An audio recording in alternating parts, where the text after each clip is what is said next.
ఏపీలో వైసీపీ అధినేత జగన్ పాలన చెత్తగా ఉందని తేల్చారు ఓటర్లు. సంక్షేమమే లక్ష్యంగా పనిచేసిన జగన్కు ప్రజలు అది మాత్రమే సరిపోదు, అవినీతి నుంచి మౌలిక వసతులు, రాజధాని, ఉద్యోగాలు కూడా కావాలని తేల్చేశారు. వైసీపీ ఇంత దారుణ ఓటమిని చవిచూస్తుందని బహుశా వైఎస్ జగన్ కూడా ఊహించి ఉండరు. ఎందుకంటే ఆయన పేదలు, దిగువ మధ్యతరగతిలోని ఒక వర్గం తనకు మద్దతిస్తుందని ఊహించారు. కానీ వైఎస్ జగన్ సంక్షేమాన్ని తిప్పికొట్టారు ప్రజలు. ఎందుకలా జరిగిందంటే మాత్రం 1,00,000 కారణాలు చెబుతున్నారు విశ్లేషకులు. ఎన్నికలకు ముందు ల్యాండ్ టైటిలింగ్ యాక్ట్ కొంప ముంచింది. ప్రజలు దానిపై భయభ్రాంతులకు గురయ్యారు. ఎందుకంటే ల్యాండ్ బుక్పై వైఎస్ జగన్ ఫోటో ఉండడం మరింత కొంప ముంచింది. ఎంత సీఎం అయితే మాత్రం సొంత భూమిపై ముఖ్యమంత్రి ఫోటో ఎందుకనే విమర్శలు తీవ్రమయ్యాయి. ఎందుకంటే ప్రజల సొంత సొత్తది, సంక్షేమ పథకం ఏమాత్రం కాదు. అందుకే ప్రతిపక్షం సోషల్ మీడియా ద్వారా తీవ్రంగా తీసుకెళ్లిన ల్యాండ్ టైటిలింగ్ యాక్ట్పై ప్రజలు భయభ్రాంతులకు గురయ్యారు. ఎందుకంటే అప్పటికే చాలా మంది వైసీపీ ఎమ్మెల్యేలు, వారి అనుచరుల భూ కబ్జాల మీద వేల ఆరోపణలు వచ్చాయి. కానీ వాటిపై సీఎం జగన్ స్పందించలేదు, వారిని కంట్రోల్ కూడా చేయలేదు. విచ్చలవిడిగా రెచ్చిపోయి బరి తెగించేశారు. ఎంతలా అంటే ఎలక్షన్ కమిషన్ అంటే కూడా భయం లేకుండా ఈవీఎంలు పగలగొట్టి రెచ్చిపోయాడు పిన్నెల్లి. ఇతని మీద సుప్రీంకోర్టు కూడా తీవ్ర ఆగ్రహం వ్యక్తం చేసింది. బెయిల్ ఇచ్చిన హైకోర్టుకు కూడా తలంటింది సుప్రీం. పిన్నెల్లిని ఎట్టి పరిస్థితుల్లో కూడా కౌంటింగ్ ఏరియాలోకి కూడా వెళ్లొద్దని ఆదేశించిందంటే వైసీపీ నేతలు ఎంతలా బరి తెగించారో అర్థం చేసుకోవచ్చు. మరొకడేమో ఎన్నికల పోలింగ్ బూత్లోనే ఓటర్ని కొడతాడు. వీటన్నింటినీ కూడా జగన్ చాలా తక్కువ అంచనా వేసుంటారు. కానీ ప్రజలు బెదిరింపులు, కబ్జాలు, అవినీతి, నేనే నియోజకవర్గానికి రాజుననే వ్యవహారాలను అసలు సహించరు అనడానికి ఇదే ఉదాహరణ. అది తీవ్రమైన ప్రభావం చూపించింది. మరి ల్యాండ్ టైటిలింగ్ యాక్ట్ మాత్రమేనా అంటే కానే కాదు, ఇంకా ఉన్నాయి. రాజధాని విషయాన్ని కూడా ప్రజలు తీవ్రంగా పరిగణించాలి. ఈ ఫలితాలను అర్థం చేసుకోవచ్చు. ఏపీ లాంటి అత్యంత అభివృద్ధి చెందిన రాష్ట్రానికి రాజధాని లేకపోవడాన్ని ప్రజలు సహించలేకపోయారు. ఒకవైపు హైదరాబాద్ దూసుకెళ్తుంటే మనకు కనీసం చెప్పుకోవడానికి రాజధాని కూడా లేదని ఆగ్రహం వ్యక్తం చేశారు. గతంలో చంద్రబాబు నాయుడు అమరావతి అని చెప్పినా కూడా దాన్ని కూడా అభివృద్ధి చేయలేదు ఆయన. ఇక మళ్ళీ వైఎస్ జగన్ కూడా అదే తప్పు చేశారు. వైజాగ్ని రాజధానిగా ప్రకటించినా కూడా ఎన్నికలకు ముందు కలరింగించి వదిలేశారు. అయితే ఇక్కడ ప్రకృతిని కూడా ధ్వంసం చేశారనే కోపం ప్రజలకు ఉంది. వైసీపీ నేతల కబ్జాలు కూడా ఆగ్రహానికి గురయ్యాయి. అది కూడా పెద్ద పెద్ద నేతలు రాజధాని విశాఖ అని ముందుగానే ఊహించేసి ప్రజల ఆస్తులను కూడా యథేచ్ఛగా ధ్వంసం చేశారు. ఇది కూడా ఒక కారణం. వీటి మీద వైఎస్ జగన్ దృష్టి పెట్టలేదు, అసలు పట్టించుకోలేదు. సోషల్ మీడియాలో నెగిటివ్గా వచ్చే వార్తలను తక్కువగా అంచనా వేశారు జగన్. ఎందుకంటే అది టీడీపీ చేస్తున్న తప్పుడు ప్రచారంగానే ఆయన చూశారు. అయితే కాస్త కళ్ళు తెరుచుకుని చూస్తుంటే మాత్రం తనకు తనగా సరిచేసుకునేవాడేమో. ప్రజల సొమ్మును దోచుకుంటే ఎవరూ సహించరు. వైసీపీ ఎమ్మెల్యేలకు వచ్చే నష్టం ఏమీ ఉండదు. ఎందుకంటే వారు 5-6 తరాలకు సరిపోను దోచుకొని సెటిల్ అయిపోయారు. ఇప్పుడు ఓడిపోయినా కూడా పెద్దగా పట్టించుకోరనేది వాస్తవం. కానీ ఇప్పుడు చెడ్డ పేరు తెచ్చుకుంది మాత్రం వైఎస్ జగన్ మాత్రమే. ఎగ్జిక్యూటివ్ క్యాపిటల్గా ప్రకటించినా కూడా ప్రజలు వైసీపీని విశాఖలో కూడా తిరస్కరించారు. ఇక ఏపీలోని రోడ్లు కూడా భయంకరమైన పరిస్థితి. ఇవి కూడా జగన్కు చెట్టపేరు తెచ్చిపెట్టాయి. వానాకాలం వస్తే జనం నరకం చూశారు. వాహనాలు పాడయ్యాయి. వాటిని ఏనాడు పట్టించుకోలేదు. పక్క రాష్ట్రంలోని వారు కూడా ఏపీ రోడ్ల మీద జోకులు వేస్తున్నా కూడా వాటిని అస్సలు పట్టించుకోలేదు. మరి అసలు వైఎస్ జగన్ వాటిని ఎందుకు పట్టించుకోలేదు అనేది అందరికీ ఆశ్చర్యం కలిగించే అంశం. కేవలం ఎన్నికల్లో గెలుపు మాత్రమే చేసిన జగన్ సంక్షేమంతో డబ్బులు పంచితే సరిపోతుందిలే అనుకున్నాడు. కానీ అది ప్రజలు పట్టించుకోలేదు. మాకు రోడ్లు కూడా కావాలనేది వారి మాట. చిన్నపిల్లలు, వృద్ధులు, పేదలు కూడా ఈ రోడ్ల వల్లే 5 ఏళ్లు నరకం చూశారు. ఎందుకంటే వీరంతా కూడా ఆర్టీసీ బస్సుల్లోనే ప్రయాణం చేస్తారు. పైగా ఆర్టీసీ ఉద్యోగులు కూడా బస్సులు నడపాలంటేనే భయపడే స్థాయికి వెళ్ళిపోయారు. ఎందుకంటే రోడ్లు బాగాలేని రోడ్లలో డ్యూటీ చేసేందుకు ఆర్టీసీ డ్రైవర్లు భయపడ్డారు. ఈ సమస్యను జగన్ అస్సలు పట్టించుకోలేదు. కళ్ల ముందు కనిపిస్తున్నా కూడా ఆయన లెక్క చేయలేదు. ప్రజలను చాలా తక్కువ అంచనా వేశారు. ప్రజల కోపాన్ని చూడలేదు ఆయన. పైగా తాను మాత్రం తక్కువ దూరానికి కూడా హెలికాప్టర్లో వెళ్లారు.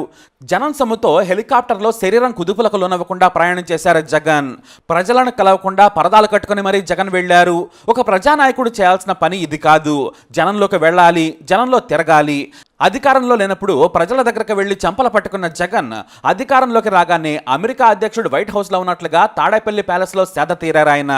ఎంతలా అంటే దసరా వచ్చినా, సంక్రాంతి అయినా కూడా బయటకు రాకుండా ప్యాలెస్లోనే జనం సొమ్ముతో సెట్టింగులు వేసి మరి ఆయన తన సతీమణితో కలిసి పూజలు చేశారు. వైసీపీ నేతలు వాటిని సమర్థించినా కూడా కామన్ మ్యాన్ను, చదువుకున్న వారిని, మేధావులను వారు పట్టించుకోలేదు. టీడీపీ విమర్శిస్తే ప్రతిపక్ష పార్టీగానే చూశాడు. కానీ కామన్ పీపుల్ కూడా దాన్ని విమర్శించినా కూడా సరిచేసుకోలేదు. ఇక వైసీపీ మీద అత్యంత వ్యతిరేకత ఉన్న మరో విషయం వైసీపీ ఎమ్మెల్యేల రౌడీ రాజకీయాలు. తమ నేతల బెదిరింపులు, ఇసుక దందాలతో రెచ్చిపోయారు ఎమ్మెల్యేలు. ఓపెన్ గానే దాడులకు బరి తెగించారు. వాటిని ప్రజలు సహించలేదు. ఇది కూడా వైసీపీ ఓటమికి మరో కారణం. అయితే జగన్కు అత్యంత చెడ్డపేరు తెచ్చిన మరో విషయం లిక్కర్. ఇది ఒక మిస్టరీ బిజినెస్. ఎందుకంటే పాపులర్ బ్రాండ్లను కాదని పిచ్చి బ్రాండ్లు తెచ్చి జనం ఆరోగ్యంతో ఆడుకున్నారు జగన్. ఇది అత్యంత హేయమైనది. పైగా ఇవన్నీ కూడా వైసీపీ నేతలకు చెందిన డిస్టిలరీల నుంచే వచ్చినవనేది స్పష్టం. దీన్ని కూడా చంద్రబాబు తెచ్చిన కంపెనీలతోనే తాము వ్యాపారం చేస్తున్నామన్నారు. ఇక ఈ లిక్కర్ నుంచి వచ్చిన డబ్బు ప్రభుత్వ ఖజానాకు వెళుతుందా లేదా అనేది కూడా మరో మిస్టరీనే. ఎందుకంటే యూపీఐ పేమెంట్ లేకుండానే కేవలం లిక్విడ్ క్యాష్ గానే తీసుకోవడంతో ప్రజలకు అనుమానాలు పెరిగాయి. ఇక లిక్కర్ చాలా దారుణమైన క్వాలిటీతో ఉందని జనం గగ్గోలు పెట్టారు. కానీ మీరు తాగకూడదు అనే మేము పనికిమాలిన బ్రాండ్లను కూడా మీకు భారీ రేటుకు అమ్ముతున్నామని పనికిమాలిన లాజిక్ చెప్పిన నేతలను ప్రజలు తిరస్కరించేశారు. సోషల్ మీడియాలో మందు తాగేవారు ఆ లెక్కలను తిడుతున్నా కూడా ఎవరూ పట్టించుకోలేదు. ఇక ఇది ఇలా ఉంటే బయట రాష్ట్రాల నుంచి, మరీ ముఖ్యంగా సరిహద్దు ప్రాంతాల నుంచి, తెలంగాణ, ఏపీ, కర్ణాటకల నుంచి మంచి మందు సరదాగా ఒక బాటిల్ తెచ్చుకున్నా కూడా ఇండియా పాకిస్తాన్ బోర్డర్లో వెతికినట్టు కార్లు మొత్తం వెతికి ఆ ఒక్క ఉన్న బాటిల్ని కూడా లాగేసుకున్న వాళ్ళు చాలా మందే ఉన్నారు. ఆ బాటిల్ ఇవ్వకపోతే కఠిన చర్యలన్నారు. అంటే ప్రజలు చచ్చినా మీ ఆరోగ్యం ఏమైనా సరే వేలకు వేలు పోసి ఇక్కడ మధ్యమే తాగాల్సిందేనని చెప్పారు. బలవంతంగా ప్రజలతో పనికిమాలిన చీప్ లిక్కర్ తాగించారు. ఇది ప్రజలకు తీవ్రమైన కోపం తెప్పించింది. ఎందుకంటే దేశంలో ఎక్కడైనా సరే నచ్చిన మద్యం తాగే అవకాశం ఉంటుంది.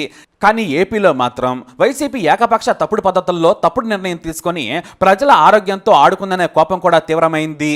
దీన్ని వైఎస్ జగన్ చాలా చాలా తక్కువ అంచనా వేశారు. ఇక వాలంటీర్లు వీళ్లే గెలిపిస్తారని వైసీపీ చాలా బలంగా నమ్మింది. లక్షల మంది వాలంటీర్లు ప్రతి నెల, ప్రతిరోజు తమ ప్రభుత్వ సంక్షేమాన్ని అందించారు. కాబట్టి వారి ద్వారా ఓట్లు వస్తాయనుకున్నారు. కానీ వాలంటీర్లు సేవలు చేసినా కూడా ప్రభుత్వ తప్పుడు విధానాలను ప్రజలు సహించలేదు.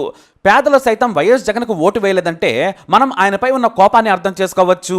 ఎందుకంటే దీనిపై కొంతమంది సీనియర్ జర్నలిస్టులు ఆసక్తికరమైన విషయం చెప్పారు. వైఎస్ జగన్ సంక్షేమం ఇచ్చారు, కానీ బయటకు వెళ్తే రోడ్లు లేవు. వాహనదారులకు సాయం చేశారు, కానీ మంచి రోడ్లు వేయలేకపోవడం వలన అదే వాహనాలు పాడయ్యాయి. ఇక ఆరోగ్యశ్రీ ఇచ్చినా కూడా పనికిమాలిన మద్యం వలన కూడా అనారోగ్యానికి గురయ్యారు. వారు కూడా ఆరోగ్యశ్రీ కింద కొంతమంది చికిత్స చేయించుకున్నారు. స్కూల్స్ డెవలప్ చేసినా కూడా పూర్తి స్థాయిలో దాన్ని అమలు చేయలేదు. కొన్ని స్కూల్స్ని మాత్రమే అభివృద్ధి చేసి మొత్తం చేసినట్లు ప్రచారం చేసుకున్నారు. ఇలా చెప్పుకుంటూ వెళితే సంక్షేమం కంటే కూడా ప్రజలకు పరోక్షంగా నష్టం కలిగించారు. వాలంటీర్లు కొంతమంది బెదిరింపులకు పాల్పడ్డారు. కొంతమంది అధికార పార్టీ నేతలతో అంటకాగి రెచ్చిపోయి సామాన్యులను అగౌరవపరిచారు. దీంతో మంచి చేసినా కూడా జగన్కు కింది స్థాయి వారు చెడ్డ పేరు తెచ్చేశారు. వాటిని సరిదిద్దలేకపోవడం జగన్ చేసిన పెద్ద తప్పు. వైఎస్ జగన్కు ప్రజలకు లింక్ తెగిపోయింది.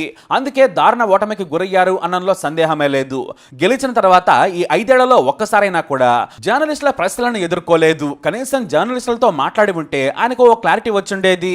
కానీ ఎల్లో మీడియా అనే భయంతో ఆయన వాటికి దూరంగా వచ్చేశారు. ఎప్పుడైనా ప్రతిపక్షంలో ఉన్న వారి నుంచి ప్రశ్నలు ఎదుర్కొంటేనే ఆయనకు నిజం తెలిసేది. పూర్తిగా తెర వెనక నుంచే పాలించడం కూడా జగన్ చేసిన పెద్ద తప్పు. బటన్ నొక్కుతున్నాను, జనం డబ్బు తీసుకుంటున్నారు, ఇక నేను ఏ డ్యాన్స్ చేసినా కూడా ఓట్లేస్తారని పేదలను ఆయన ఓటు బ్యాంకుగానే చూశారు. అదే తప్పు, అదే కొంప ముంచింది. ప్రజలతో సన్నిహితంగా తిరిగి ఉంటే ఫలితం మరోలా ఉండేది. తాను తన నాన్నలా గెలుస్తానని అనుకున్నారు వైఎస్ జగన్. కానీ వైఎస్ రాజశేఖర రెడ్డి చరిష్మా జగన్కు లేదని తేలిపోయింది. వైఎస్ సంక్షేమానికి హ్యూమన్ టచ్ ఉంది, అది వైఎస్ జగన్ మిస్ అయ్యారు. ఎందుకంటే పేదలు మాత్రమే కాదు, మౌలిక వసతులు, నీటి ప్రాజెక్టులు, సంక్షేమం, ఆరోగ్యశ్రీ, విద్యా, ఉపాధిని ఆయన అన్నింటినీ బ్యాలెన్స్ చేశారు. అది వైఎస్ జగన్ చేయలేకపోయారనేది సుస్పష్టం.